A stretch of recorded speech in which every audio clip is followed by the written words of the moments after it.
which is the second fight scene taking place in Volts. This is shot 200. This was my first muzzle flash shot of the film, which was fun because I do like doing some muzzle flashes.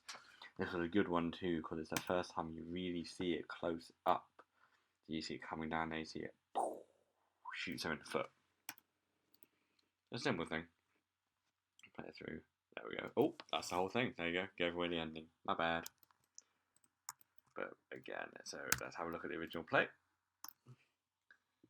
Here we come on down, come on down, come on down, come on down, come on. So shoot her. There we go. And 3, 2, 1. Bang. Okay, a little earlier. Bang. There we go. That's where she would shoot her. So we need a bit of. So basically, because you see it so close up, we need to obviously move all this going up there because it's going to cock back. So I have to put a bit of barrel here and have to put a clean plate to cover this original barrel. I want to take this of a bit of a black space, kind of like the rifle shot. Need a shell casing coming out, need a big muzzle flash, need some contact light, and I want a bit of blood coming up because why not? A bit of blood is fun. So let's start with the barrel. So of course there are a few things. It's all originally, well, right, let's break it down, So, come on. I dropped the quality a bit because I'm running out of time. Oh, you little bitch. Right, there we go. So you can see it, that's cocking back with the motion blur. So what I did was I rotated frame held and basically graded in about it and threw it up with a Derbler. That was the original barrel from the gun, just going up to come back down for the movement. And then for these like little knob bits, which you can't really see, but you know, basically there was a knob or a barrel. Took this bit of stock footage. Ooh, that's nasty in this quality. Do apologise, just so you can see it. So I rotated out that and that little bit of a square, two separate little rotors. Then brought them together, there you go. I eroded the edge a bit because it's a little nasty, there's a bit of slap edge, colour corrected it in, blur, defocus, pre-roll, blah. And along with this clean plate, which was just the jacket basically, here, there we go, just so it hides after the big part of the gun goes. Slap all that together, and this is basically just to follow up the clean plate as the major part of the barrel moves. So there we have a whole cock, basically. Quick little slap together cock.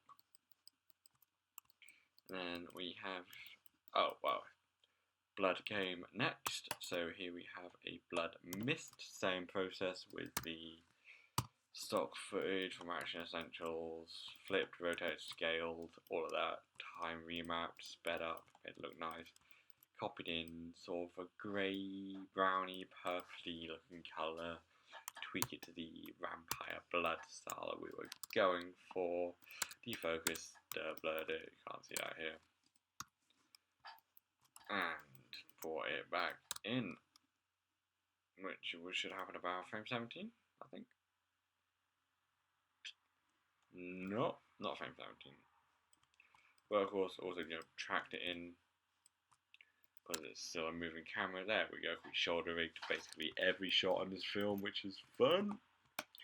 And similar process with a blood burst for like a bit of a splat. So we got a blood burst splat coming up with some mist following it, comped together, put them both together.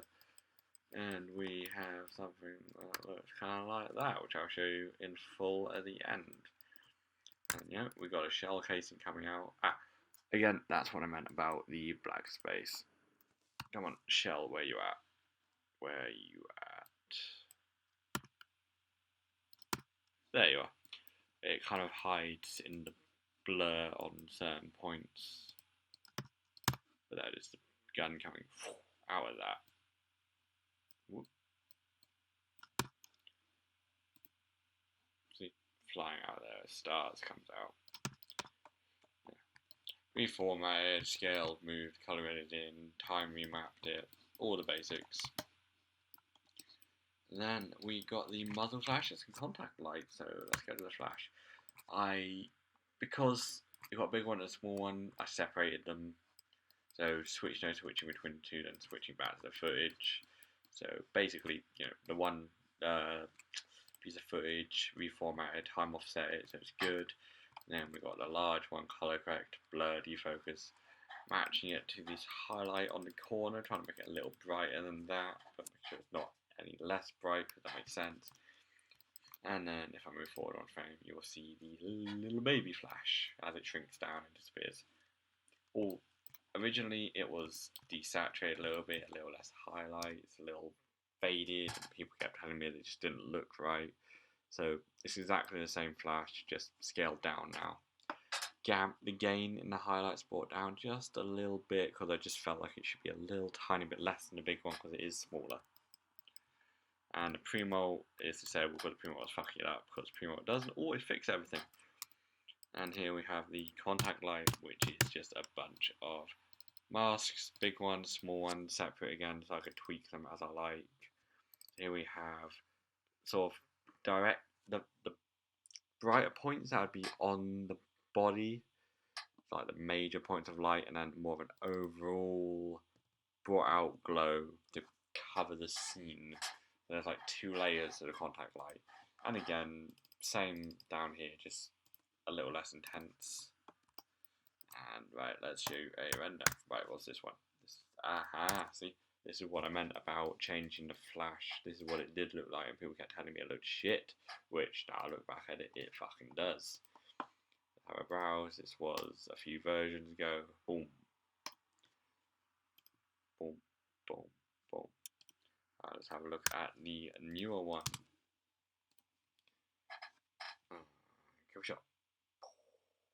See, looking nice, looking nice. Fun little shot to do. Had some problems with it, but it's a fun shot to do. Oops, don't fucking save, don't save, my bad.